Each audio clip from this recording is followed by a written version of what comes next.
শালার বিড়ির নেশা ধরছে, বিড়ি কই পাই? এই তো এই যে ধুমা দেখা যা।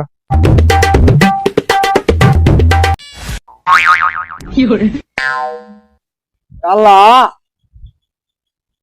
পুকুরে খেয়ে দিয়েছিলাম বুঝছো, আমার মনে হয় পুকুরের বয়সে এরম বড় মাছ এই পুকুরে হয়েছে না। বিশ্বাস করতাম না, মাছ মাঝে করতাম করো কি মামু গো মামু। এই যে এতানি বড় একটা রোল, এই যে একটা এতানি বড় রোলটা তুলছি বুঝছো, এরম মাছ আর এই পুকুরের বয়সে দেখছি না আমি।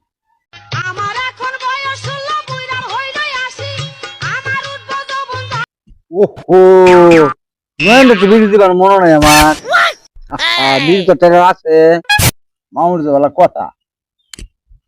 রাইতো তোমার বালসের তলে দেখি একটা বিড়ি ভরে রয়েছে, এই বিড়ি ডাইনা থইছিলাম, এই যখন জ্বালাইলাম। বিড়ির নেশা বাসি না, আসলাম একটা টান বিড়ি খাইতাম, তোর কি বিড়ি খাওয়া ফায়দা দিছে না? বাগনা নয়ন যে খাওয়াইলাম বিড়িটা তাহলে সময় আছে মারতে বুঝছে আমরা বিড়ি খাইছি, আমরা যে কি মাল এইটাতে এইটাও বুঝছে না।